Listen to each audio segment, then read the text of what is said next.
ఇశ్రాయేలు అనే దేవుడైన ప్రభువు ఇట్లు ఆమోసు ద్వారా ఇశ్రాయేలు ప్రజలకు తెలియపరుస్తున్నాడు. ఏమని? నేను వారి పాప కార్యములను మర్చిపోను. నేను తప్పకుండా వారు చేసినటువంటి పనికి నేను శిక్షిస్తాను అంటున్నాడు. ఎందుకంటే వారు పూర్వస్థితిని మర్చిపోతున్నారు. ఇప్పుడు ఎవరైతే పేదలుగా ఉంటూ ఉన్నారో వారందరినీ కూడా అణిచివేస్తూ ఉన్నారు. తరువాత తాలు వస్తువులను కూడా అధిక డబ్బులకు అమ్మకానికి మోసం చేస్తూ ఉన్నారు. ఆ తూకములన్నింటినీ కూడా మోసకరమైనటువంటి తూకములుగా మార్చి వారు ఈ లోక సంబంధులుగా మారిపోతూ ఉన్నారు. కాబట్టి నేను వారి పాపములను మర్చిపోను అంటున్నాడు దేవుని ప్రియ పిల్లలారా. ఇలాంటి సువిశేష పాఠంలో కూడా దేవుడు ఒక చక్కటి అంశాన్ని మనందరికీ నేర్పిస్తున్నాడు. ఏమంటున్నాడు అంటే, ఎప్పుడైతే ఈ యొక్క మానవుని ఆలోచన నుండి బయటికి వస్తామో, వెలుగు బిడ్డలముగా ఎప్పుడైతే ఎదుగుతూ ఉంటామో అప్పుడే నిత్య నివాసంలోనికి చేరుతూ ఉంటాం. ఈ యొక్క అకౌంటెంట్, యజమాని దగ్గర ఉన్నటువంటి అకౌంటెంట్ ఏం చేస్తున్నాడు? ఆయన దొరికినప్పుడు, ఆయన తప్పు చేసినప్పుడు, ఆ ఉద్యోగం నుంచి బయటకు వస్తున్నప్పుడు ఆ రుణస్తుల దగ్గరకు వెళ్ళి, మీరందరూ కూడా యజమానుడికి తెలియదు కదా, 100 రూపాయలు ఉంటే 50 రూపాయలని మీ రుణపత్రంలో రాసుకోనండి, 150 ఉంటే 100 అని రాసుకోనండి. తద్వారా ఏం పొందుకుంటాడంటే అకౌంటెంట్, ఆ ప్రజల సాధారణమైనటువంటి ప్రజల యొక్క మన్ననను పొందుకుంటాడు. ఉద్యోగము పోయినా కానీ ఇతను మాకు దయ చూపించాడు కాబట్టి మేము భోజనము పెడతాము అనే ఆలోచనతో యుక్తిగా ప్రవర్తించాడు అని చెప్పి యజమానుడు మెచ్చుకున్నప్పటికీ అందులోని పరమార్థాన్ని బయటికి లాగినట్లయితే మానవుని ఈ లోక ఆలోచనలు అయిపోయేంత వరకు, నిజమైనటువంటి సత్యమును తెలుసుకునేంత వరకు దేవుడు ఏం ప్రసాదించాడంట? నిత్య లోకాన్ని, నిత్య రాజ్యాన్ని ప్రసాదించడు దేవుడు ప్రియ బిడ్డలారా. అందుకే నేను మనందరం ఏం చేయాలి అంటున్నాడు. ఈనాటి 2వ పాఠం తిమోతికి రాసినటువంటి మొదటి లేఖలో 2వ అధ్యాయము 3-4 వచనాలు మనకు తెలియపరుస్తున్నాయి. సత్ప్రవర్తనతో మనందరము ప్రార్థన చేయాలి అని, విశ్వాసముతో ప్రార్థన చేయాలి అని, వినయముతో ప్రార్థన చేయాలి అని. ఎందుకంటే నిన్ను, ఆ దేవుణ్ణి, మనందరినీ కలిపేది ఆ దేవాతి దేవుడు క్రీస్తు ప్రభువు ఒక్కడేనని, ఆయనే మనకు మధ్యవర్తిగా ఉన్నాడు. ఆయన ఏదైతే మాటలను మనకు తెలియపరిచాడో వాటిని మనము గ్రహించి వాటి అనుసారముగా జీవించినప్పుడు ధనమును విడిచిపెట్టి దైవములోనికి మనము ప్రవేశిస్తూ ఉంటాం అనే అంశాన్ని మనందరికీ తెలియజేస్తూ ఉన్నాడు దేవుని ప్రియ పిచ్చురా. 2వ పాఠంలోని చివరి మాటను కనుక, 8వ మాటను కనుక మనం చదివినట్లయితే ఇంకా చక్కగా ఎలా ప్రార్థన చేయాలో దేవుడు నేర్పిస్తున్నాడు. చదువుదాం.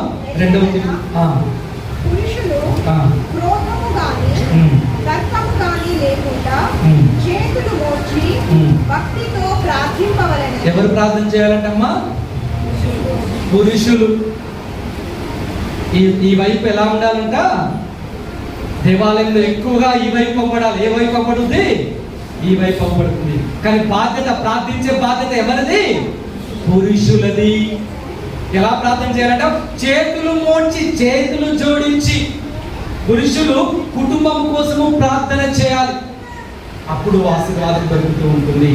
అప్పుడు ధనము నుండి దైవంలోకి మనము మరలుతూ ఉంటాం. కానీ పౌలు గారు ఎందుకో 9వ వచనం కూడా ఈనాటి 2వ పాఠంలో అందిస్తే బాగుండేది అని నేను అనుకున్నా. చాలా చక్కటి మాట. ఎందుకంటే పురుషులకు స్త్రీలు కూడా ఏం చేయాలి? సపోర్ట్ ఇవ్వాలి కదా. మరి స్త్రీలు కూడా ఎలా ఉండాలి? ఒకసారి చదువుదాం. 2వ పాఠం చెప్పలేదు కానీ నేను చెప్తున్నాను. చదువుదాం 9వ వచనం. స్త్రీలు చాలా జాగ్రత్తగా వినాలి.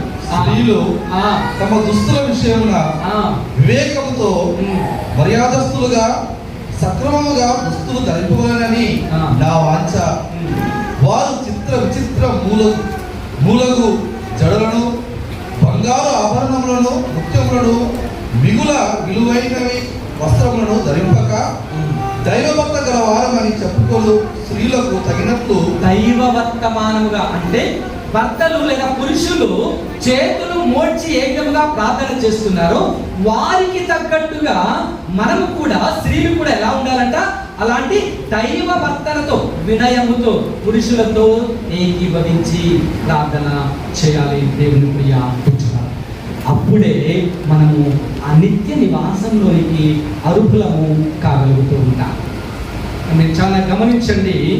కానీ పౌలు గారి ఆలోచన మీరు గమనించినట్లయితే దేవుని ప్రియ బిడ్డలారా, భర్తలు లేదా పురుషులు చేతులు మోడ్చి వారికి సపోర్టుగా స్త్రీలు కనుక వచ్చినట్లయితే ఆయన సంపదను ఎలా ఇస్తాడంట?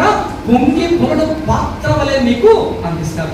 దేవాలయంలో 1 గంట సేపు మీరు సంప్రదాయబద్ధంగా ఆ పురుషులతో ఏకీభవించి ప్రార్థన చేసి పౌలు గారు మొరపెడుతున్నాడు.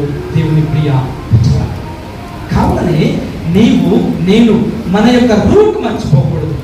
ఏ విధంగా మనం ఎదుగుతూ ఉన్నాం దాన్ని మర్చిపోకుండా దాన్ని అలా జ్ఞాపకం చేసుకుంటూ మనకంటే తక్కువగా ఉన్నవారికి మన చేతిని అందించినట్లయితే కనుక ఒకే దైవంతో, ఒకే సంఘముగా, ఒకే దేవునితో నిత్యము ఆనందించగలుగుతాం అనేది ఈనాటి 3 పాఠాలు మనకు నేర్పిస్తున్నాయి దేవుని ప్రియ సహోదరి సహోదరు.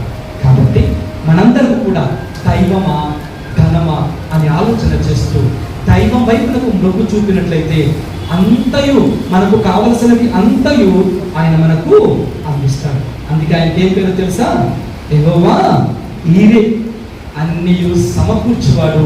దేవుని ప్రియ బిడ్డలారా, సమకూర్చువాడితో సహవాసము చేసినట్లయితే ప్రతిదీ నీవు అనుకున్నది ఆయన చిత్తమైనట్లయితే, ఇందాక స్వామి కూడా అన్నారు, ఇప్పుడు కాకపోయినా ఎప్పుడైనా నేను ఒక ఉన్నత స్థానంలో నిలబెడుతూ ఉంటాడు ప్రియ బిడ్డలారా. అందుకే బైబిల్లో చాలా వాగ్దానాలు ఉన్నాయి. అందులో ఒకే ఒక వాగ్దానాన్ని తరచుగా వాడుతూ ఉంటాను. కీర్తనకారుడు 3వ అధ్యాయం 3వ వచనం, నన్ను విశ్వసించిన బిడ్డలను నేను తల ఎత్తుకునే తిరిగే బిడ్డగా మారుస్తాను అంటాడు. 2004లో పట్టుకున్నటువంటి ఈ వాగ్దానం ఈ రోజుకు కూడా విడిచిపెట్టకుండా ఆయనలో ఎదుగుతూ ఉన్నాము అంటే అది దైవేచ్ఛ. ఈ దైవేచ్ఛలో మనందరము ఉండాలి అంటే ధనానికి తక్కువ ప్రాముఖ్యతనిస్తూ దైవానికి ఎక్కువ ప్రాముఖ్యతను ఇచ్చినప్పుడు ఆ నిత్య రాజ్యంలోనికి ఈ ఆత్మను చేర్చే బాధ్యత మనందరిది. ఈ బాధ్యతలో నీవు నేను ఎలాంటి ఆలోచనల ద్వారా ముందుకు పోతున్నాం అనేది మనము జ్ఞాపకం చేసుకోవాలి. ఒక రోజు దొర్లిపోతుంది అంటే 6 అడుగులకు దగ్గర అవుతున్నామని జ్ఞాపకం చేసుకోవాలి.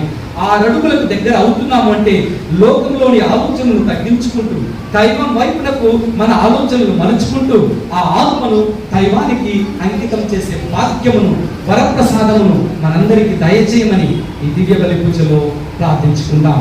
పిత, పుత్ర, పవిత్రాత్మ నామమున.